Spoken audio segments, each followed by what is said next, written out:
Hola, ¿cómo están? Gusto de saludarles, qué bueno que están aquí. Estamos ya en esta primera parte de esta serie de 4 capítulos llamada Milagros. Todos en algún momento hemos necesitado de uno, ¿no es así? Quizás te tocó en algún momento de tu vida, ya más joven, quizás algunos tienen que recordar para atrás, a lo mejor a algunos les pasó hace poco. Pediste cosas como: papá, por favor, Dios, que mis padres no se enteren dónde estuve metido el fin de semana. Milagros como eso. También quizás pediste: Señor, que mis papás no se enteren, porque si no me van a matar, que me eché un ramo en la universidad, en la escuela. O pediste por un milagro: Dios, que sigan juntos, porque ya están a punto de separarse. Y oraste por milagros. Quizás oraste por un milagro: Señor, ya no quiero seguir solo, no quiero estar más sola. Quizás has orado por un trabajo. A lo mejor tú sabes que no eres el más óptimo para ese trabajo, pero necesitas ese trabajo. Quizás has orado por ese milagro financiero. Sabes que tú te metiste en ese hoyo, pero necesitas con locura un milagro en tus finanzas. Quizás estás orando por ese milagro de ese bebé y los médicos dijeron: ya no. Pero tú crees en Dios y te sigues aferrando a que Él puede hacer algo. Quizás estás orando porque ese diagnóstico no sea el que tú crees y le dices a Dios: Dios, que no sea eso. Necesitas un milagro extraordinario. Quizás estás pidiendo por el milagro de alguien más, por un amigo, por un familiar, por la enfermedad de alguien, por el dolor que alguien está pasando, por tu papá, por tu mamá, por tus abuelos. Sea cual sea ese milagro. Y les quiero hacer una pregunta. Quizás has orado por esos milagros. Quizás eres un creyente. Quizás ni siquiera sabes que existe un hacedor de milagros. Pero serías tan valiente si has hecho, de alguna manera, has necesitado de un milagro. Serías tan valiente en levantar tu mano. Yo tengo la mía levantada. Si has orado por un milagro, por algo extraordinario en tu vida. Fíjense que todos tenemos algo en común. Y lo otro que probablemente tenemos en común es que quizá la mayoría de nosotros ese milagro no se cumplió. Por eso que anhelamos tener un milagro, anhelamos milagro en nuestra vida. Y esta serie se trata de eso, precisamente, de los milagros. A veces pensaste en un milagro, a veces pasó el tiempo y anhelabas un milagro, pero después pasó ese tiempo y tú dijiste: menos mal que no se cumplió. Quizá a lo mejor oraste, estaba más chico, y oraste por esa chica, por ese chico. Señor, yo quiero esa mujer, ese hombre. Y pasó los años y tú dijiste: Dios, menos mal no escuchaste esa oración. Menos mal que ignoraste esa oración. Pero de pronto, cuando tú recibes un no a un milagro, a una petición como esta, quizás es devastador para ti, quizás lo viste cumplir en otros, y tú dices: Señor, pero yo no te estoy pidiendo que detengas el sol como en algún momento lo hiciste, yo simplemente te estoy pidiendo esta pequeña cosa y lo viste cumplido en otro y no lo viste en ti, y eso fue devastador y quizás te dolió, quizás afectó tu fe, quizás tuviste que hacer empeño para retomar el rumbo de la fe, pero quizás tu fe no sobrevivió a ese no. Y quizás hasta el día de hoy sigues decepcionado o apartado de Dios porque tu fe no encontró rumbo. Quizás personas como yo, como las que van a una iglesia, gente religiosa, gente creyente, quizás te causan nervios porque yo no sé cómo viniste hoy, te invitaron, te engañaron, te dijeron que venía a un asado, no sé cómo te invitaron hoy, ¿no? Pero Pero este tipo de personas como yo te causan eso porque no es que tú sientas que son superiores a ti, pero sientes como que son muy ingenuos. Quizás son religiosos, entonces son ingenuos porque si ellos hubiesen vivido lo que a ti te ha tocado vivir, no estarían en este lugar. Quizá estarían como tú. O quizá las personas como yo, como creyentes, seguidores de Jesús, quizá también te producen algo de envidia, porque ellos tienen una fe que tú no tienes, o que solías tener y hoy ya no tienes esa fe. Y escuchas canciones, a veces te provoca orar, te provoca hacer algo, pero sientes que eres honesto, no quieres fingir, pero sí reconoces que estás estancado en tu fe. Quizás quisieras tener esa fe. Y por eso te digo que si eres de esas personas, esta serie es para ti. Este mensaje es para ti. Sobre todo el tercer mensaje de esta serie. Así que bueno, hoy es el mensaje introductorio y quizás es el mensaje más liviano, porque un poco más académico. Casi no voy a decir ningún versículo, casi no voy a abrir la Biblia. Así que bueno, si eso te ofende, te afecta, ven la próxima semana, no hay problema. Hoy va a ser un poquito más cargado a lo académico. Sí, no, porque tengo que aclarar, porque de pronto, como dicen ahora, no estás preparado para esta conversación. Entonces, porque hoy vamos a mostrar un poquito, porque mi idea es que todos estemos en la misma página y comencemos todos en la misma página y entendamos todo con respecto a lo que son los milagros. Y por lo mismo, en el mensaje de hoy yo quiero comenzar respondiendo algunas preguntas básicas acerca de milagros. Preguntas como, ¿qué hace que un milagro sea un milagro? ¿Qué hace que un milagro sea un milagro? Es una pregunta interesante porque luego quiero hablarles de la relación entre los milagros y el cristianismo. Hay una relación entre los milagros y el cristianismo. Los cristianos siempre creen en milagros, entonces quizás te preguntas, ¿tienes que creer en milagros para ser cristiano? ¿Tienes que creer en milagros para ser cristiano? Porque para ser cristiano tengo que creer todas las historias milagrosas que existen en la Biblia y los tengo que creer todos. Es necesario creer todos esos milagros que muchas veces tú dices, wow, no sé cómo creer eso. Así que si eres un seguidor de Jesús, si estás considerando ser un seguidor de Jesús, si estás acá y a lo mejor has estado alejado y no has conocido mucho, si estás viendo este video y no conoces mucho acerca de Dios, si estás considerando la fe, yo quiero comenzar con esta pregunta. ¿Tienes que creer en milagros para ser cristianos? Y la respuesta es sí. Tienes que creer en milagros para ser cristiano. Al menos en 2 milagros. Al menos 2 milagros. Te la voy a poner muy fácil. 2 milagros. Esos 2 milagros te van a ayudar a creer en los demás. Pero 2 milagros vamos a hablar. El primero, la mayoría de las personas lo creen. El segundo, si aceptas ese milagro, vas a entender y aceptar otros milagros en tu vida. Así que, antes de ir a esos 2 milagros, voy a responder la primera pregunta. La primera pregunta es, ¿qué hace que un milagro sea un milagro? Y lo que quiero es que estemos todos en la misma sintonía, en la misma base.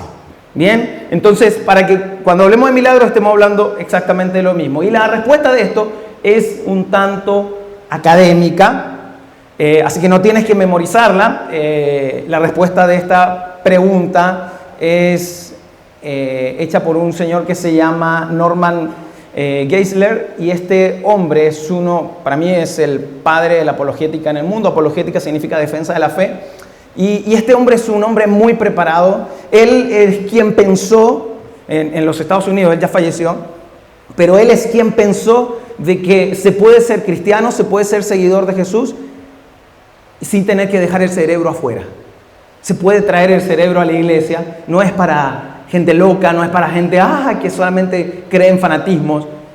Él inspiró a muchos autores en los Estados Unidos y en el mundo para investigar acerca de Dios, investigar acerca de la fe, investigar acerca de la Biblia, investigar las Escrituras a profundidad, al punto de cuestionarlas, con el propósito de que nosotros podamos ver las Escrituras y creer que son confiables. Él hizo todo ese trabajo y él mismo, de hecho, esta serie está basada en parte de su estudio, y él definió un milagro como esto. Es una intervención divina o una irrupción en el curso natural del mundo que produce un evento, o sea que es un evento intencional, o sea que es con un propósito. Es una interrupción con un propósito, pero inusual, que no habría ocurrido o no podría haber ocurrido de otra manera. Voy otra vez. Es una intervención divina o una irrupción en el curso natural del mundo que produce un evento intencional, pero es inusual, que no habría ocurrido o no podría haber ocurrido de otra manera. Esa es la definición de Norman Geisler con respecto a qué es un milagro. Así que no se lo aprendan, tranquilo, tengo una versión simple. Y la versión simple es, milagro es una temporal, no permanente, temporal suspensión o intervención de las leyes de la naturaleza. Eso es un milagro de una forma más básica. Quizá Geisler ve esta definición y me pega un palo, pero es un resumen para que podamos entender qué es un milagro. Y cuando hablamos de las leyes de la naturaleza, estamos hablando de química, física, biológicamente hablando, estamos hablando de eso, estamos hablando del funcionamiento del mundo, estamos hablando cómo el mundo funciona, cómo las cosas funcionan en este mundo. Estamos hablando de un mundo que funciona y que es observable y que es predecible. Por lo mismo, esto es lo que hace posible la ciencia. Hace que nosotros podamos ver un milagro, y que un milagro es una irrupción a esas leyes de la naturaleza. Es un milagro. Es algo que rompe, que viola el transcurso natural de las cosas. Eso es un milagro. Pero antes de eso quiero hablarte, un paréntesis, de algo que me apasiona muchísimo. Y tiene que ver con esto. ¿Sabías tú que los propulsores de la ciencia moderna son los cristianos? Los que promovieron la ciencia moderna, la que nosotros conocemos, son cristianos. ¿Por qué? Porque antes no se manejaba esto, la ciencia no llegaba a puntos. ¿Por qué? Porque antes la gente creía, el mundo pagano, creían en los dioses, en el panteón de dioses. Por lo tanto, y ellos creían que el mundo se creó y el ser humano se creó porque los dioses estaban jugando. Como ellos no sabían llenar los vacíos de las interrogantes que habían, entonces veían el sol y decían es un dios, veían la luna y es un dios, y todo era un dios, y todo tenía que ver con que se creó, y parecía que era un juego del azar, pero nada de todo eso era predecible, nada era observable y nada era repetible. Y en ese azar la ciencia no podía avanzar, porque todo dependía de esos dioses jugando a ser dioses. Por lo tanto, los cristianos dijeron no. Los cristianos dijeron no. Creemos que Dios creó los cielos y la tierra, y toda la creación es consecuencia y es de forma ordenada. Dios creó todo esto con un plan, y es observable, es repetible y es predecible. Así que los cristianos dijeron no, justamente por esto. Dijeron no, esto no es así. Dios lo hizo posible. Por lo tanto, la ciencia moderna propulsó esto, y mientras avanzaba la ciencia, los cristianos decían, ven, así lo hizo Dios. Esta es la forma, la ciencia toma un espacio, avanza, y los cristianos decían, esta es la forma como Dios lo hizo, no como creían en el panteón. Y es por esa razón que no hay conflicto entre la ciencia y el cristianismo. Y ojo que dije cristianismo y no religiosidad o religión, porque religiones hay muchas, pero cristianismo es uno solo, y no hay conflicto entre la ciencia y el cristianismo, porque el cristianismo fue el propulsor de que la ciencia avanzara con esto, porque encontraron un principio. Por eso, cuando escuchamos las teorías del Big Bang y todas estas cosas y la gente... Yo conozco gente que me dice, yo no creo en Dios, yo creo en el Big Bang. Y no tienen ni idea que el Big Bang es una teoría de un astrólogo que se llama George Méliès. Lemier, perdón. Y él hizo la teoría, un astrofísico hizo la teoría y era un sacerdote católico. Y él hizo la teoría del Big Bang. Por lo tanto, ¿para qué? Para poder explicar cómo inició todo.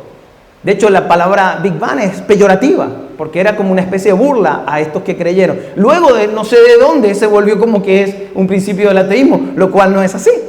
Entonces, los cristianos promovieron este movimiento científico moderno. Por lo tanto, mientras más avanzaba la ciencia, más explicaciones hay hacia la creación. Y eso es maravilloso. Y por eso que ves tanto científico, creyente, deísta, que creen que hay un inicio, que alguien hizo todo esto. Porque la ciencia explica ciertas cosas, ciertos misterios que muchos que la Biblia, y ya voy a hablar de eso, que la Biblia no necesariamente nos muestra. Así que volviendo al tema, un milagro es una irrupción a las formas como Dios se comporta normalmente. Eso es un milagro. Por lo tanto, voy a darle un ejemplo. ¿Qué sería un milagro rompiendo las naturalezas? Por ejemplo, supongamos que tú estás en tu casa, afuera tienes tu auto y cuando sales ves que un árbol cayó justo al lado de tu árbol y de tu auto y por milímetros no rompió tu auto. Imagínense, sales y está tu auto y el árbol así gigante, ¡trum!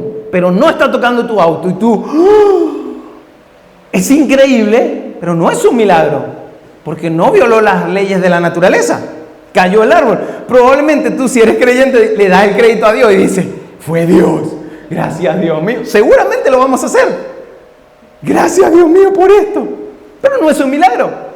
Porque no violó las leyes de la naturaleza. Ahora, si tú sales y está tu auto ahí, y está tu auto, y encima de tu auto un árbol flotando,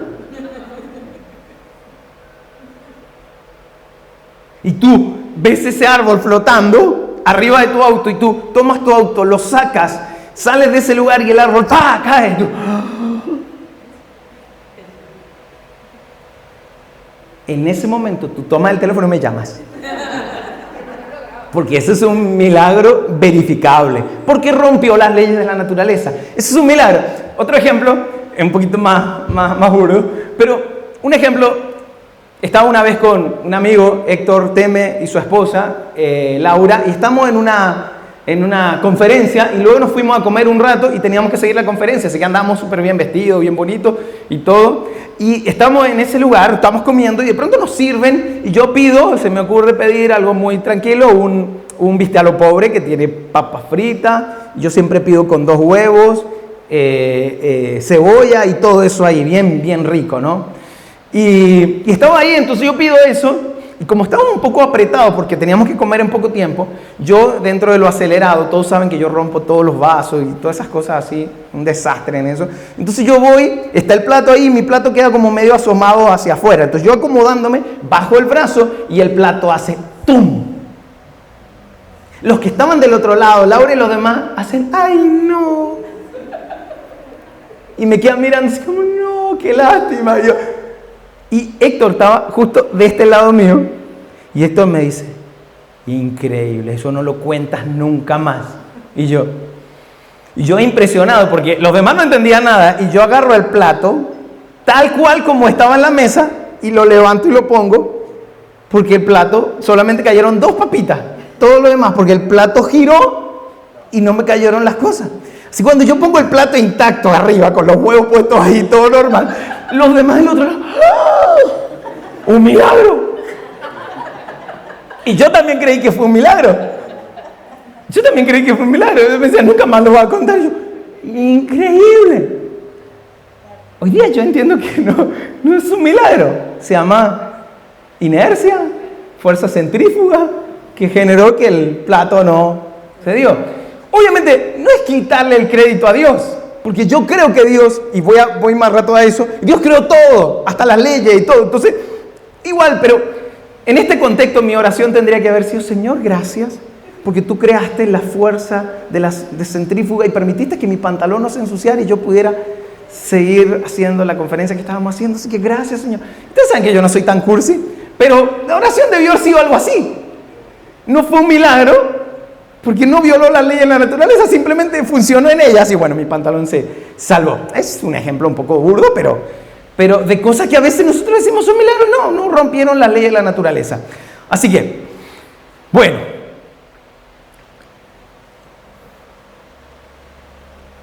piensen en esto. Un bebé en un útero, formándose en un útero, es maravilloso. Es increíble que nosotros funcionemos en una esfera, los terraplanistas, bueno, pero que funcionemos en una esfera, en el espacio suspendidos, que no nos quememos ni nos congelemos. Es increíble. Es maravilloso. Pero no son milagrosos, porque están funcionando dentro de las leyes. Hay maneras de explicar cómo eso, hoy se puede explicar cómo eso funcionó.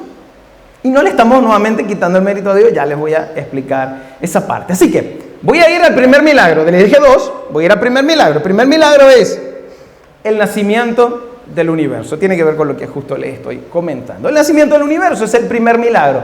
Y de este milagro, todos creen, aunque no consideres que sea un milagro, pero todos creen que es un milagro.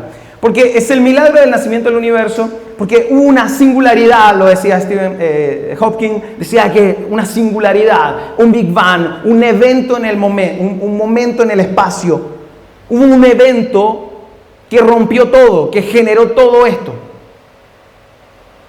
Una explosión, han dado muchas teorías con respecto a esto, pero una singularidad, algo completamente singular, el nacimiento del universo. Comienza el nacimiento del universo y eso es un milagro, porque luego eso se fue desenredando ordenadamente hasta el día de hoy. Y es un milagro, porque violó las leyes de la naturaleza, porque en ese momento las leyes de la naturaleza, ¿saben qué pasó? No existían. De hecho, el nacimiento del universo y el nacimiento de las leyes de la naturaleza coinciden en el mismo momento. Todo nace desde un comienzo. Hubo un comienzo, hubo un inicio, una causa que generó esto. Fue un evento. Y eso fue algo que está por encima de cualquier ley de la naturaleza, por encima de cualquier cosa. Fue algo que fue supranatural, por encima de cualquier naturaleza, por encima de cualquier ley. Eso supranatural se formó, pero también es supernatural, porque no tiene cómo explicarse. Inició, partió y no necesitó de ninguna otra ley, porque está por fuera de las leyes de la naturaleza. Entonces, ese es su primer milagro. Y no te apures, quizás va a decir: no, fue Dios. Fue Dios. No te apures con eso, quédate tranquilo. Porque este nacimiento del universo, supranatural, supernatural, está por encima de esas leyes. Y mira esto, porque es importante para el debate luego en su almuerzo y en sus cosas. Porque todo tiene un principio y todo principio tiene una causa. Todo principio tiene una causa. Yo sé que se sienten como que están en una clase, pero tengan paciencia. Todo tiene un principio y todo tiene una causa. Y el nacimiento del universo y de las leyes tuvieron un principio, tuvieron un comienzo. Y nadie discute eso. Nadie discute que hubo un comienzo. Ustedes conversan con personas con otras tendencias, deístas, ateos, agnósticos. Nadie discute eso. Hubo una causa. Tuvieron una causa. Algo causó ese comienzo. Y la mayoría de la gente moderna cree que esa causa, la mayoría de la gente moderna, cree que esa causa es Dios.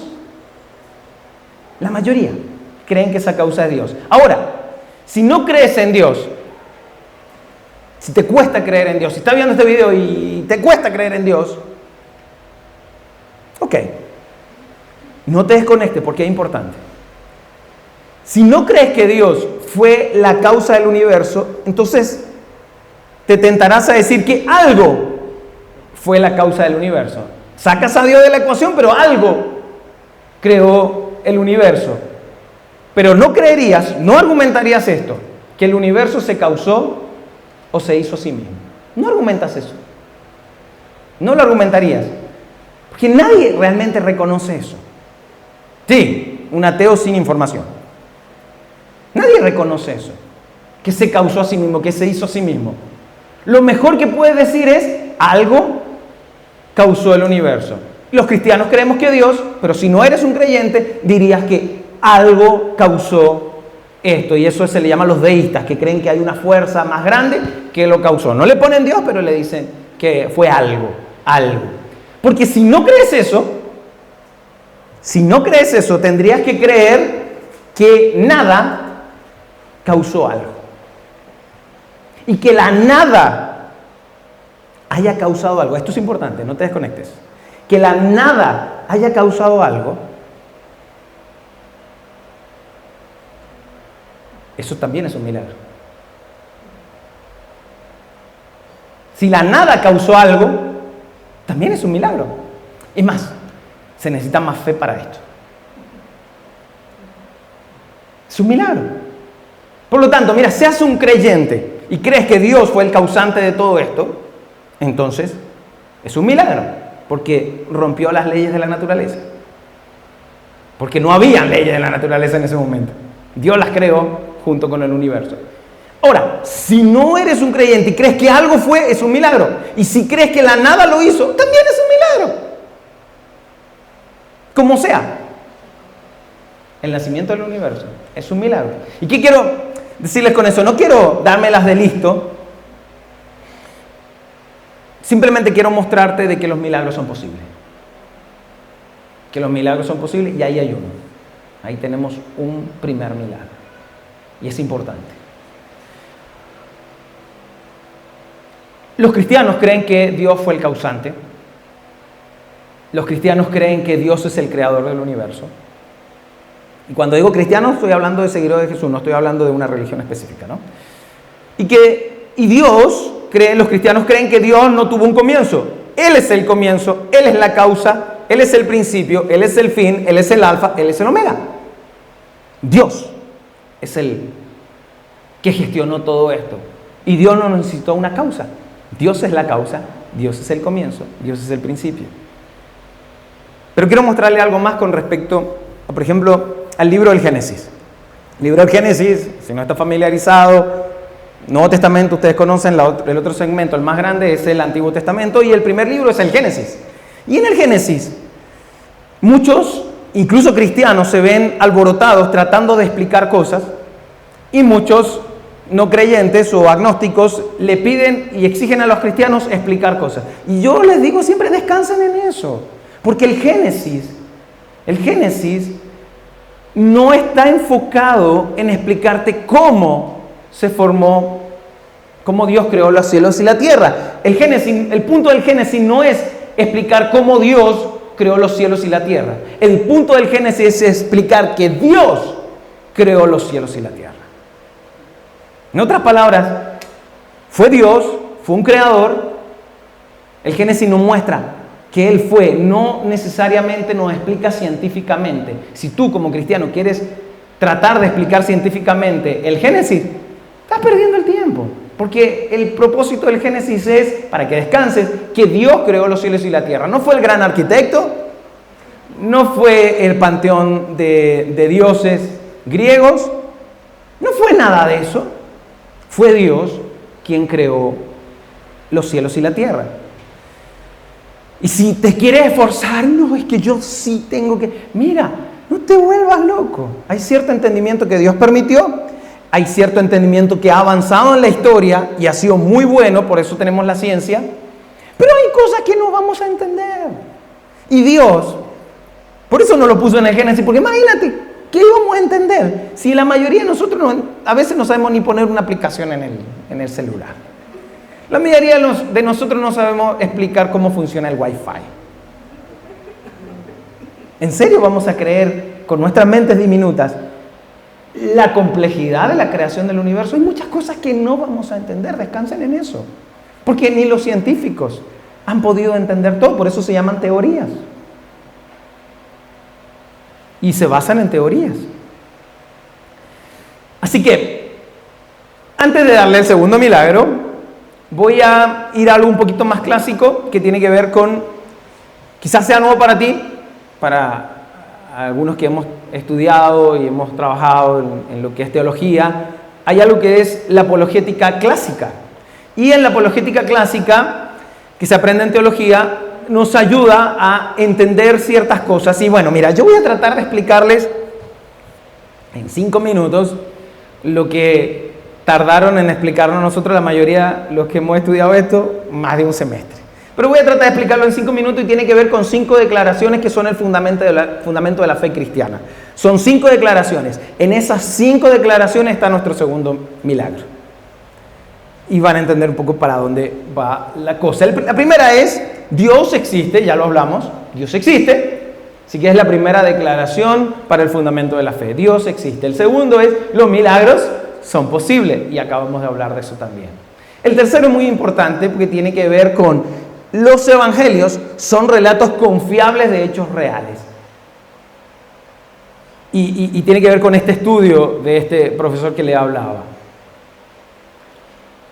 No toda la Biblia, sino los evangelios, específicamente Mateo, Marcos, Lucas, Juan, son relatos confiables de hechos reales que ocurrieron. Y la investigación es demostrar que tienen que ver con el contexto histórico, que tienen que ver con los personajes históricos, que no contradice con las fechas que ocurrían en otros tiempos, que coordina con textos escritos aparte de esos 4 evangelios, con las fechas, con los censos. Por ejemplo, Jesús nació para el tiempo de un censo, ese censo existió. Entonces, el relato de Mateo, Marcos, Lucas, Juan, que son los libros bibliográficos de Jesús, que nos hablan de la vida, obra, muerte y resurrección de Jesús, esos son confiables y se ha demostrado que son confiables. De hecho, esto es para otra clase, pero no hay nada más confiable en los documentos históricos, en la arqueología histórica, que los 4 evangelios. Nada tiene más soporte científico, histórico, arqueológico que los 4 evangelios. Así que los evangelios es importantísimo porque son relatos confiables y que nos hablan de Jesús, pero de un evento específico de Jesús, principal, el más importante evento de Jesús, que es nuestro segundo milagro, y es Jesús resucitó de la muerte. Ese es nuestro segundo milagro que debes creer para ser un seguidor de Jesús, un creyente, un cristiano. Jesús fue levantado de la muerte, Jesús resucitó. Y esto es importantísimo, porque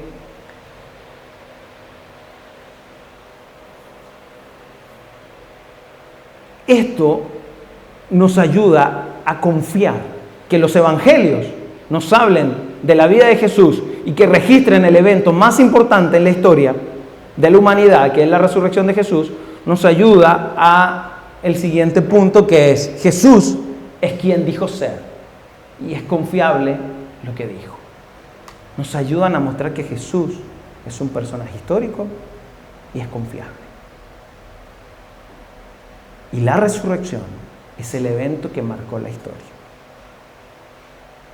Sin resurrección, nada de esto vale. El apóstol Pablo dijo, si Jesús no resucitó, nuestra fe no vale nada. Champiñones, diría. No lo dijo así porque no era chileno. Sin la resurrección, sin la resurrección, Mateo, Marcos, Lucas, Juan da lo mismo, porque no era necesario documentar. No existiría, porque nadie hubiese necesitado documentar algo tan importante. La resurrección fue el evento que cambió la historia. Y quienes me conocen saben que yo llevo años anclando en su fe que la resurrección es lo que marcó todo. Anclar en su fe que lo más importante que ocurrió es la resurrección y que eso fue un evento histórico y que hoy es demostrable que es confiable creer en eso? Porque hubo testigos oculares. Más de 500 personas compartieron con Jesús resucitado. Muchos de ellos lo vieron morir y luego lo vieron resucitado. Y compartieron con él. Y cuando fueron perseguidos, la mayoría de esos 500 personas fueron asesinados de la peor manera. Y ellos siguieron afirmando lo que vieron. Y los mataban y le decíamos, si no dices la verdad te vamos a matar. Y decían, vas a tener que matarme porque yo estoy diciendo lo que vi. Y lo que vi es real. Jesús resucitó. ¿Qué me pueden decir de Pedro? Nosotros podemos, si viéramos a Pedro hoy día, pudiéramos echarle un montón de cuentos. Pedro, mira, la ciencia ha demostrado que Jesús fue clavado y que fue resucitado y nada. Y Pedro, ¿qué nos diría Pedro? Yo no sé lo que creen ustedes. Yo lo único que sé que mi Señor murió, yo lo vi, y que al tercer día estaba desayunando con él en la playa. Esa gente vio a Jesús. Y no fueron algunos, fueron 500 personas. Y no todos eran seguidores de Jesús. Muchos de la secta de los fariseos se pasaron al cristianismo, que fueron los que lo mandaron a matar. Se pasan al cristianismo. ¿Por qué? Porque vieron resucitado a Jesús. Y es la base de mi fe, es la base de la fe de muchas personas. Porque si alguien dijo, Jesús dijo, fue quien dijo ser. Él afirmó quien dijo ser. Si alguien es capaz de predecir su muerte y predecir su resurrección y luego lo hace, yo me vuelvo seguidor de él. ¿Qué es lo que pasó con los fariseos? Lo mandan a matar, luego lo ven vivo, yo me convierto a él. Y por eso que nosotros en Hechos 15 podemos ver que habían fariseos en la reunión de creyentes. Y uno dice, ¿qué hacen los fariseos en esa reunión? Porque ellos ya creían en Jesucristo, porque lo vieron resucitado. Y hay tanta evidencia de que los enemigos romanos, judíos, que mandaron a matar a Jesús, ahora se habían convertido a Jesús. Y esa es la base. La resurrección es el evento más importante de la historia. No es, porque tu fe no puede basarse en las películas que ves para Semana Santa. Tu fe tiene un sostenimiento histórico, firme. Aunque tú no necesites eso, y yo admiro a la gente que no necesita eso, y dice, yo creo en el Señor, porque Él se presentó a mi vida. Siempre hay dos formas como Dios se presenta. Para los más escépticos como yo, con evidencias, pero también toca nuestra vida. Y para algunos, que Dios haya tocado tu vida, ya es suficiente. No necesito que me muestre más nada. Yo admiro a esa gente. Yo por eso fui ateo por tantos años. Pero la resurrección es el evento histórico, y Jesús fue confiable. Y esto fue interesante porque es confiable Jesús, pero luego, ¿por qué nos debemos tomar el Nuevo Testamento en serio? Porque relata hechos históricos de Jesús. Ahora, ¿por qué los cristianos deberíamos tomarlos el Antiguo Testamento en serio? Porque Jesús lo tomó en serio. Porque Jesús habló, que Él le decía la ley y los profetas, y habló en serio de eso. Y si Jesús lo habló en serio, ¿quién somos nosotros para negar eso? ¿Por qué creemos en eso? Porque Jesús lo tomó en serio. Ese es el enfoque del cristiano, desde una mirada muy simple. No tienes que defender o tener que creer. Yo no digo que no estudies, digo, no tienes que volverte loco con explicar el Génesis, con explicar las guerras en el Antiguo Testamento, cosas que normalmente les dicen en la universidad, los cuestionan. No tienes que explicar eso. Tu fe está anclada en la resurrección de Jesús. No en cuántos palos tenía el arca. Ni, los grandes descubrimientos. No tienes que explicarte nada de eso. Un hombre simple simplemente dice, yo creo en la resurrección de Jesús. Ahora, si quieres estudiar todo eso, bienvenido. Vas a encontrar maravilloso. De hecho, la gente, los primeros cristianos, los que no eran judíos, los primeros cristianos empezaron a enamorarse del movimiento de Jesús. Y decían, esto es maravilloso. Jesús está salvando nuestra vida. Ellos se sentían tan gratos con las historias de los discípulos acerca de cómo Jesús había tocado sus vidas. Ellos estaban tan felices. Y luego ellos no tenían acceso al Antiguo Testamento, a la Biblia hebrea. Ellos no tenían acceso a eso, pero cuando ellos tuvieron acceso a la Biblia, ya después de muchos años, al Antiguo Testamento, quedaron maravillados. ¿Por qué estaban maravillados? Porque decían, Dios, ese Dios que nosotros conocemos por medio de Jesús, es maravilloso, pero este Dios cumplió su promesa con su pueblo. Cumplió su promesa. Él es fiel hace años, no ahora. Él siempre ha sido fiel. Y ellos estaban maravillados de conocer las escrituras hebreas porque le mostraban la fidelidad de Dios con su propio pueblo, aunque ellos no habían creído en Jesús. Pero Él le mostraba esa fidelidad y ellos estaban maravillados y eso fue increíble. Y por eso que luego se traduce, por eso Tyndale, que fue asesinado por traducir la Biblia. Todo esto. Y eso fue algo maravilloso. Diría milagroso, pero en este contexto había explicación de cómo llegaron a eso. Así que, miren esto. En resumen, es importante creer por lo menos en 2 milagros. Y esos 2 milagros te van a ayudar a creer en los demás. Sobre todo si vienes, mira, me cuesta, este es un punto de partida. Es un punto de partida para ti.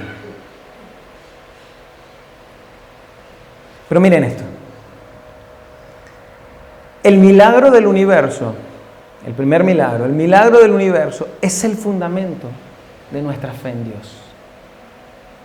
Es lo que muestra, lo que funda, lo que pone una base en nuestra fe en Dios. Dios existe, Dios es el creador, Dios creó todo esto.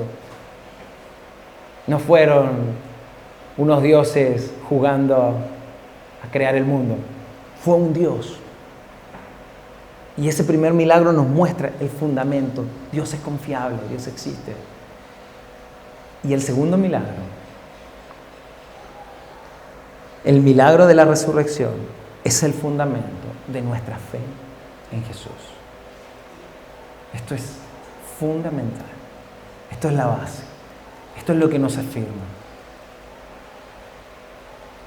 Esto es lo que nos hace abrir la puerta a este segundo milagro. Es lo que te abre la puerta a los demás milagros. Quizás a ese milagro que estás anhelando, el que estás orando. Es lo que te permite ahora abrirte a ver la posibilidad de un milagro. Quizás tú me dices, Mau, pero yo no necesito un milagro universal. Yo solo quiero buscar trabajo. Mau, yo no necesito la locura, yo simplemente quiero poder tener un bebé. Yo lo que necesito es no estar más solo. Yo lo que necesito es sanarme de esta enfermedad. Yo lo que necesito es que mi amigo, mi familiar, se pueda sanar. Y yo te quiero invitar a confiar, a creer en ese Dios, a confiar que los milagros existen. Con el transcurso de la serie, a mostrarte que muchas veces Dios dice que no. Pero también que te puedes aferrar a un milagro. Muchos levantaron la mano, la mayoría levantaron la mano aferrándose a un milagro. Y yo lo que te quiero pedir es que no te pierdas, si levantaste tu mano, no te pierdas nada de esta serie. Porque vamos a estar hablando de esto. Y vamos a ir por ese milagro que tú estás anhelando. Yo estoy orando por milagros. Yo estoy orando por milagros específicos que quiero que ocurran con algunas personas. Tienen que ver muchos con sanidad, enfermedades. ¿A qué te estás aferrando? Así que, mientras tanto, yo quiero a aquellos que oraron y que han estado orando por un milagro, ustedes saben lo que es tener esa desesperación. Dios conoce tu desesperación. Tú sabes. Tú oras y le dices, Señor, tú sabes que si esto no ocurre, yo no sé qué voy a hacer con mi vida. Yo quiero que te aferres a ese milagro, pero te aferres principalmente a ese Dios que puede causar ese milagro. Que esos 2 milagros son la base para creer que son posibles. Aceptar el segundo milagro te va a abrir las puertas para creer de manera extraordinaria en ese Dios maravilloso.